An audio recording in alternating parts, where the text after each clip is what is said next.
Hi children, எல்லோரும் எப்படி இருக்கீங்க? நல்லா இருக்கீங்களா? இன்றைக்கி ஸ்ரீலலிதா கதை நேரம் பகுதிக்கு போகலாமா? நம்முடைய சேனல் நேம் தான் ஸ்ரீலலிதா கதை நேரம். இதில் devotional stories, moral stories, maths game, general knowledge points எல்லாமே வந்துட்ருக்கோம். நம்ம இப்போ ராமாயணத்தொடரும் பார்த்துட்ருக்கோம். இடையிடையே நீங்கள் கோர்வையாக உங்களுக்கு பார்க்கணுன்னா நம்ம ப்ளேலிஸ்ட்டில் போய் கோர்வையாக பார்த்துக்கலாம். இன்றைக்கி ராமாயணம் 16வது பாகம் நம்ம பார்க்க இருக்கிறோம். அதுக்கு முன்னாடி ஸ்ரீராமபிரான மனதார ஒரு முறை பிரார்த்திக்கலாம். ஸ்ரீராம ராம ராமேதி ரமே ராமே மனோரமே சகசரநாம தத்துல்யம் ராமநாம வரானனே. ஸ்ரீராம் ஜெயராம் ஜெய ஜெயராம். நம்ம போன பதிவில் எதில் முடிச்சிருந்தோன்னா, தசரத மகாராஜா ராம பெருமார் காட்டுக்கு போன விஷயங்களையெல்லாம் அவர் தெரிஞ்சுக்கிட்டு படுத்த படுக்கையாகி ஒரு நாள் உயிர் விட்டுட்டார் இல்லைங்களா? அவர் இறந்த செய்தி பரதனுக்கும் சத்ருக்னனுக்கும் தெரியல. ஏன்னா அப்போதைக்கு அவங்க அயோத்தியில் இல்லை, அவங்க வேறொரு நாட்டில் இருந்தாங்க. அவங்களுக்கு அந்த தசரத மகாராஜா இறந்த செய்தி தெரிவிக்கப்பட்டது. அவங்க 2 பேரும் உடனே தேரேறி அயோத்தி நாட்டுக்கு வந்துட்டுருக்காங்க. அங்கே வரும்போது அயோத்தி நகரமே ரொம்ப ஆழ்ந்த துக்கத்தில் இருந்தது, ரொம்ப வருத்தத்தில் இருந்தது. அதுக்கு காரணம் தசரத மகாராஜாவோட இறப்பு மட்டும் கிடையாது. ராமபெருமான், சீதை, லக்ஷ்மணர் 3 நாட்டை விட்டு காட்டுக்கு போன செய்தியும் ஒரு காரணமாக இருந்தது. அப்படிங்கிறது இந்த செய்தினால் நாட்டு மக்கள்லாம் ரொம்ப துன்பத்தில் இருக்காங்கங்கிறது பரதனுக்கும் தெரிய வந்தது. பரதன் அயோத்திக்கு வந்த உடனே பரதனுடைய தாய் கைகேயி இருக்கா இல்லையா, ரொம்ப மகிழ்ச்சியோடு அவரை வரவேற்று, நீ தான் அடுத்த அரசன் அப்படின்னு சொல்கிறா. இவ்வளோ துக்கத்துக்கு இடையிலையும் அவள் நீ தான் இந்த நாட்டுக்கு இனிமேல் நீ அரசன் அப்படின்னு சொல்கிறா. ஆனால் அப்போதைக்கு இருந்த சூழ்நிலையில் பரதன் இதை மகிழ்ச்சியாக ஏற்றுக்கொள்ள முடியுமா? முடியாது இல்லையா? அதனால் பரதன் தாய்க்கு மேலே, அவனுடைய அம்மாவுக்கு மேலே ரொம்ப கோபப்பட்டார்.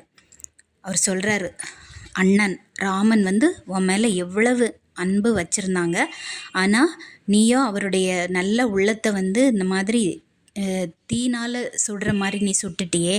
எனக்கு நல்லது செய்தது மாதிரி நீ எண்ணிக்கிட்டு நீ பழி பாவத்தை நீ தேடி சம்பாதிச்சு வச்சுருக்கிற அப்படின்னு சொல்லி அவங்க அம்மாவை பரதன் நல்லா திட்டுறாரு. உடனே கைகேயி சொல்கிற, எல்லாம் உன்னுடைய நன்மைக்கு தானே அப்படின்னு சொல்கிறா. உடனே பரதன் சொல்கிறாரு, எது நன்மை? ஊரும் உலகம் பதவி ஆசை கொண்டவன் அப்படின்னு சொல்லிலாம் என்னை பழி சொல்லும். அந்த பழிபாவத்துக்கு நான் என்ன ஆளாக சொல்கிறியா? இது நன்மையா?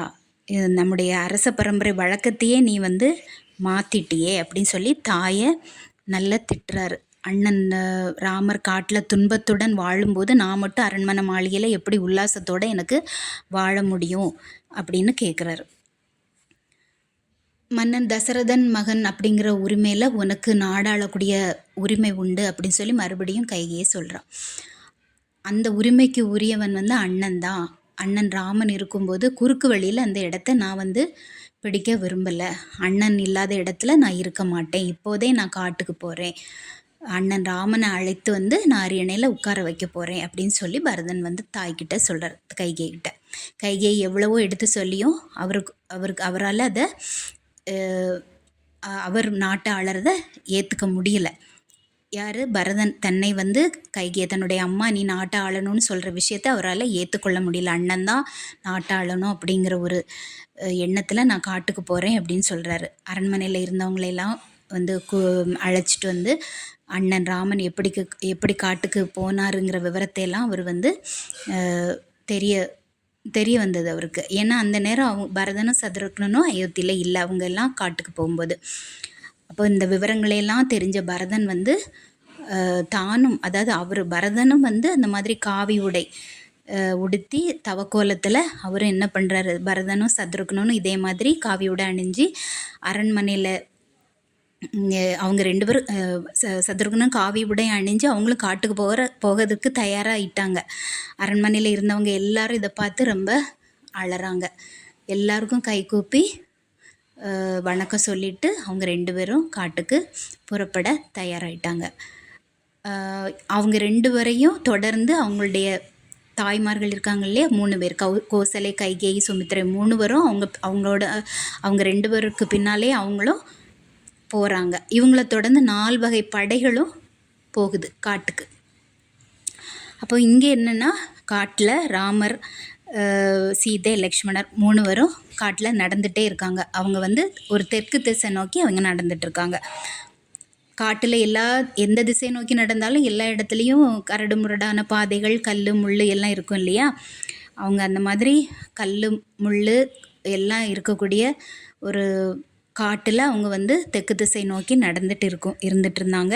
அதுவரை அரண்மனையில் நல்ல வளவளப்பான தரையில் நடந்து பழகிய சீதையின் கால்கள் வந்து அப்போ முதல்ல இந்த துன்பத்தையெல்லாம் அனுபவிக்குது.